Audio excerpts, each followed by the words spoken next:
Pessoal, sejam bem-vindos a este vídeo que vai ser um comentário a respeito do fato que tomou um mundo de surpresa hoje.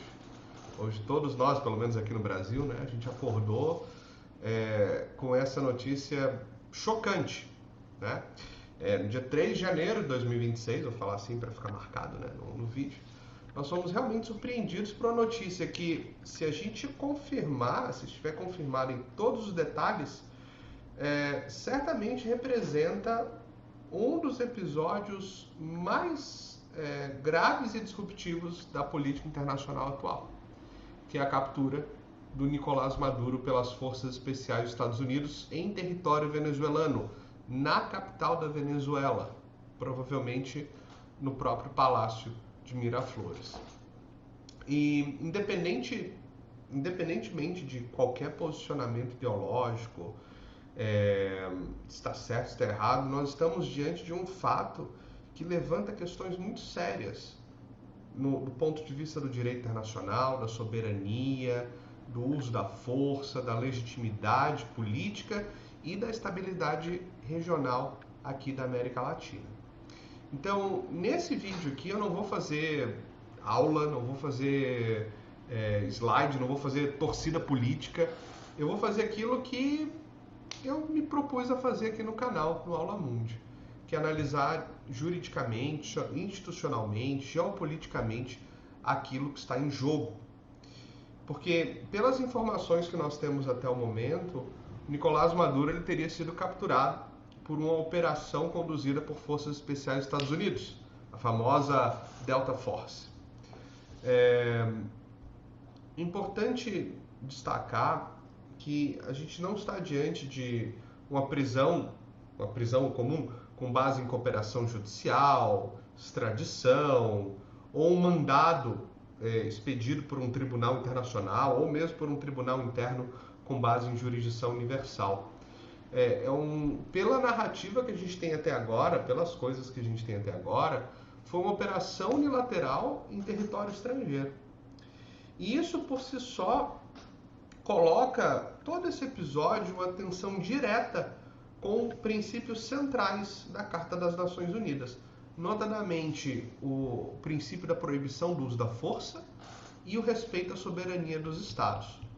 E tem complicadores, a gente vai trabalhar esses complicadores, coisas que podem ser utilizadas como argumentos para diminuir ou agravar aquilo que foi feito, notadamente o fato de ele ser um chefe de Estado de fato, não reconhecido como chefe de direito por muitos, inclusive os Estados Unidos. Mas tudo a seu tempo. Primeiro a gente tem que dar uma contextualizada nessa questão da captura do Nicolás Maduro do ponto de vista legal.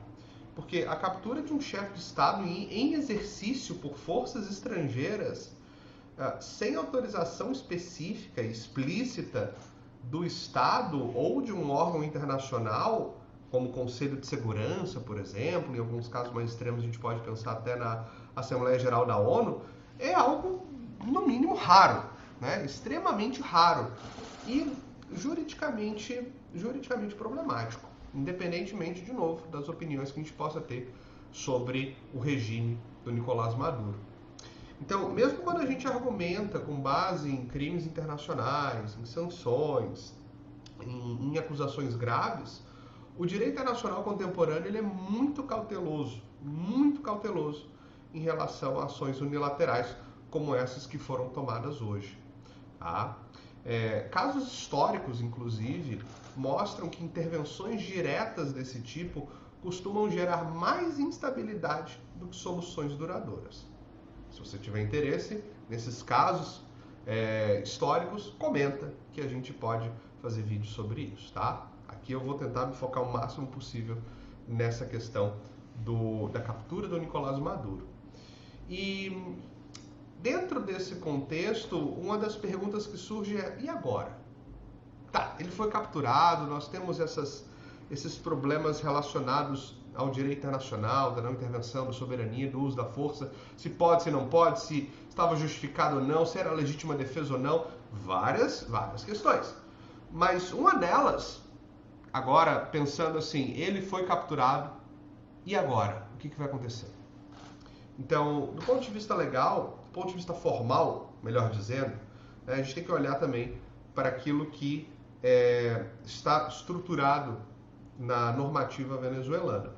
Então, existe uma previsão de que, em caso de ausência definitiva do presidente, o poder é transferido ao vice-presidente, que atualmente é Delcy, se não me engano, Delcy Gonçalves, o nome dela, tá? Delcy Gonçalves. Então, essa função é da Delcy, tá? Gonçalves não, desculpa, Rodrigues, Delcy Rodrigues. Delcy Gonçalves, fiz confusão, Delcy Rodrigues, eu anotei aqui na minha colinha. Então, de acordo com o ordenamento venezuelano, a vice-presidente, então, a Delcy Rodrigues, ela teria 30 dias para convocar novas eleições, tá? Então, é isso que se entende relacionado à ausência definitiva do presidente. Vamos combinar, não tem muita chance de o Maduro voltar para a Venezuela, tá? Então, esse seria o chamado cenário de transição constitucional.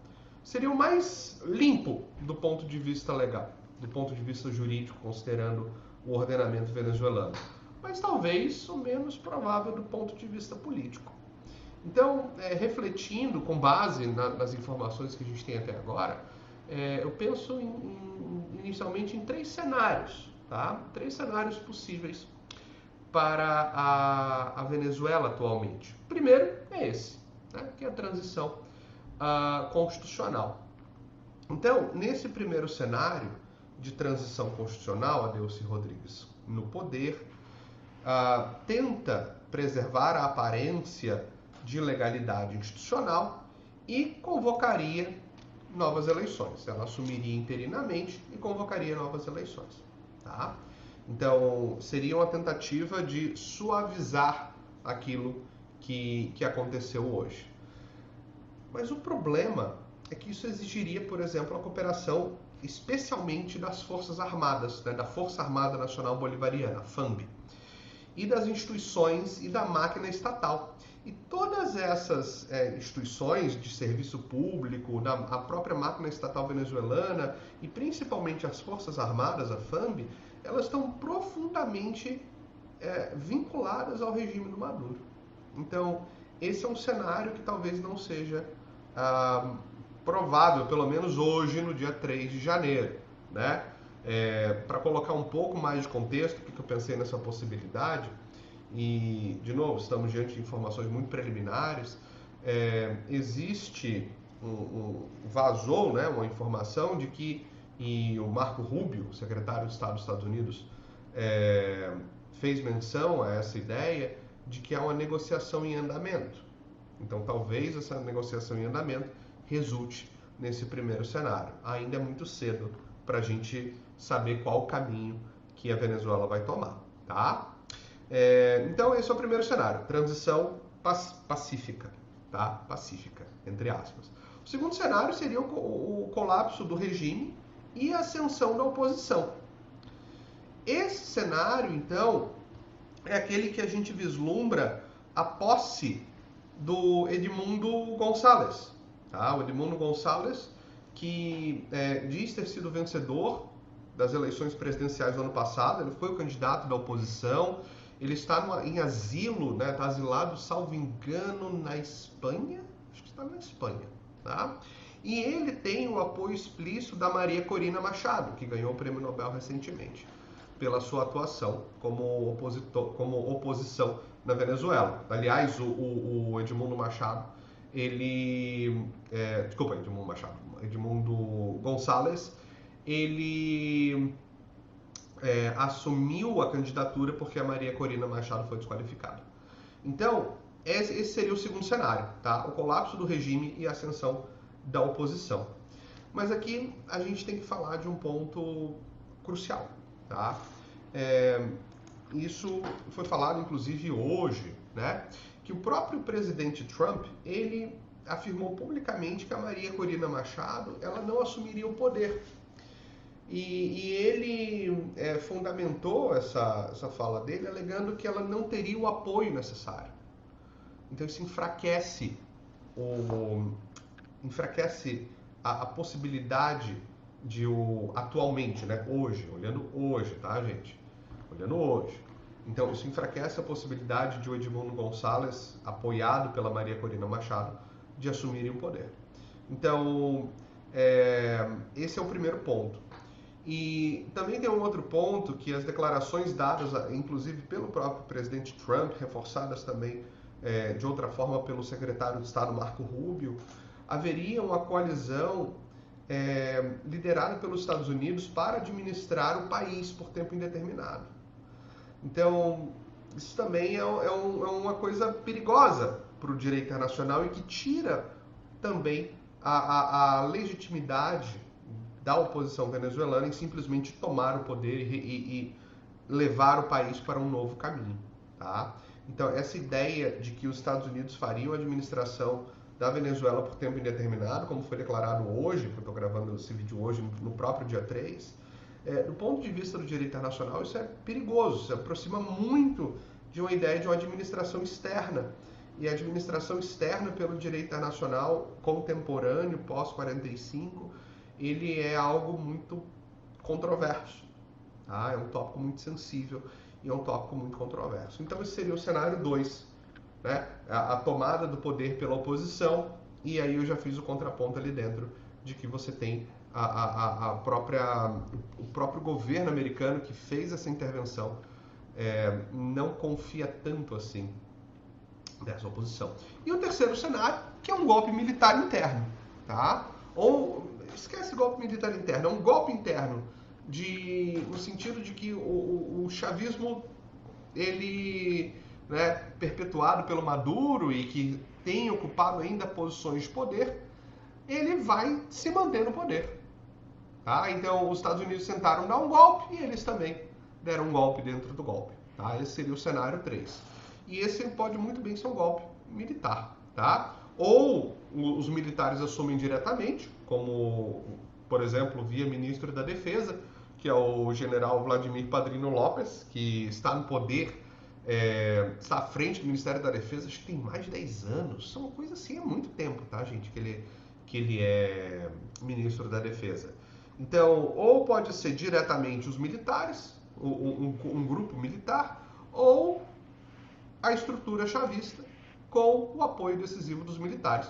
E esse cenário,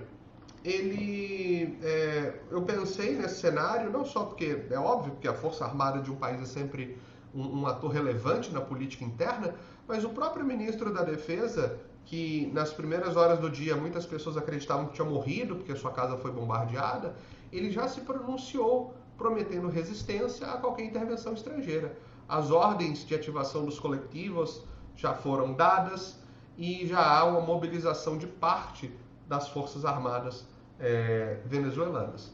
Então nesse cenário que eu estou falando, esse terceiro cenário, seria a continuidade do regime atual, só que de outra forma, com o provável fechamento político ainda maior e uma possível escalada de violência, principalmente com a eventual paranoia interna de quem denunciou, quem que está do meu lado, quem que não está. Então, hoje mesmo eu já vi vídeos bem preocupantes, pessoas sendo assediadas na rua, sendo acossadas por coletivos, por forças paramilitares da própria Venezuela. Então a gente tem aqui 3 cenários, tá? Essa transição constitucional, primeiro cenário. A oposição assume o poder, segundo cenário. E a gente pode ter a consolidação desse chavismo por os Estados Unidos eram um golpe, eles eram outro golpe. Então a gente pode ter essa consolidação pela via militar, tá? Explicitamente eles tomando a frente do governo, ou eles apoiando o governo civil, por exemplo, da Delcy Rodrigues. Então, esses são os cenários que me parecem mais plausíveis agora. A gente tem variações, a gente poderia falar muito mais disso, mas eu acho que, em linhas gerais, esses são os 3 cenários. E aí vem uma outra questão também, o regime ele acabou, a gente tirou o Maduro e a esposa dele, né? Na hora que eu estou gravando esse vídeo, eu acabei de ver, eles estão chegando em Nova York, eles vão ficar num centro de detenção e vão ser julgados lá. Isso pode ser tópico de outro vídeo. Mas a questão é, o regime acabou? Não. Agora, ainda hoje, não acabou. O principal personagem saiu de cena, o mais visível, desculpe, saiu de cena, tá? Então esse é um ponto que precisa ficar muito claro para todos nós, que a retirada do Maduro, ela não significou o colapso imediato do regime. A gente já viu durante o dia que milícias, que grupos pró-governo e estruturas de controle continuam ativos na Venezuela. Continuam ativos principalmente na capital, em Caracas. A vice-presidência, o Ministério da Defesa, o Ministério dos Transportes, salvo engano, o equivalente ao procurador-geral, né? Já emitiram comunicados rejeitando a atuação americana. Então, nós vemos muito claramente que o poder, o regime, ele não vai desaparecer com a saída de uma pessoa. Então o regime ainda está lá, né? O regime ainda está lá. E aí vem a pergunta, tá, e agora? Né? Aí a gente vai falar das grandes incógnitas, porque são pelo menos 3 perguntas. A gente podia fazer muito mais perguntas, mas vamos pensar pelo menos em 3. Como que os Estados Unidos, primeira pergunta, né? Como que os Estados Unidos pretendem lidar com o alto escalão, com a elite política venezuelana? Essa é uma grande incógnita, a gente ainda não tem certeza. A segunda questão, a segunda questão, a gente vai ter negociação, a gente vai ter sanção ampliada ou vamos ter novas ações diretas? Pelas declarações de hoje, existe um plano para uma segunda fase. Aparentemente não foi necessário, mas o plano está lá. Também hoje nós ouvimos que existe uma negociação entre os Estados Unidos e a vice-presidência da Venezuela. A vice-presidente da Venezuela negou e o governo americano disse, não, na verdade eles estão. Então, como que os Estados Unidos vão lidar com essa elite remanescente? Porque, notem, só foram tiradas 2 pessoas. Toda a estrutura ainda está ali. Tá?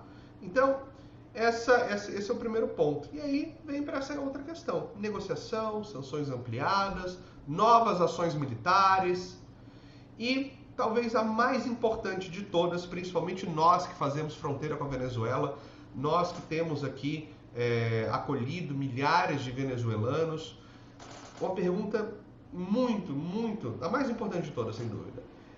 Isso vai gerar estabilidade? Ou isso vai aprofundar o caos institucional venezuelano? Qual vai ser o impacto disso? E aí a gente se encaminha para o final, né? Com essa pergunta no ar, a gente se encaminha, para o final. Porque é uma lição clássica de geopolítica que a gente tem aqui, né? A captura do Nicolás Maduro, se for confirmada nos termos que têm sido amplamente divulgados até agora, ela realmente vai entrar para a história como um dos episódios mais controversos do mundo pós-Guerra Fria. Sem dúvida, um dos mais controversos. Ele nos lembra essa atuação dos Estados Unidos, essa operação que o Trump ficou se elogiando um monte, que disse que durou 30 minutos, tirou sarro do Putin, que falou, a minha operação especial durou 30 minutos, a tua dura 3 anos. Ela nos lembra uma lição clássica do direito internacional e da geopolítica, que é a seguinte: remover um líder é fácil, tá? Reconstruir a legitimidade política, essa é extremamente difícil, tá? Essa é muito difícil. Então, vamos acompanhar, vamos ver o desenrolar, o que vai acontecer com o Nicolás Maduro, mas principalmente o que vai acontecer com a Venezuela. Quais vão ser os caminhos que a Venezuela poderá trilhar e qual será o caminho eventualmente a ser trilhado pela Venezuela. Espero que vocês tenham gostado desse comentário um pouco diferente, né, do que a gente tem feito tradicionalmente. E a ideia agora é continuar fazendo análises e comentários. Se você tiver interesse em continuar acompanhando essas análises mais sérias, vejam, não teve nada de sensacionalismo aqui, né? Análises sérias, geopolítica. Se te interessa esse tipo de conteúdo, se inscreve no canal, tá? Se inscreve aqui, dá um joinha, faz aquela coisa toda, para você receber mais análises, porque aqui a gente não vai reagir, a gente não vai fazer torcida, a gente vai analisar e analisar bem, com base no direito e com base naquilo que está consolidado nas relações internacionais. Espero muito que vocês tenham gostado desse vídeo, comentem, deem um joinha e nos vemos na próxima. Muito obrigado, fiquem bem, fiquem com Deus e até o próximo vídeo.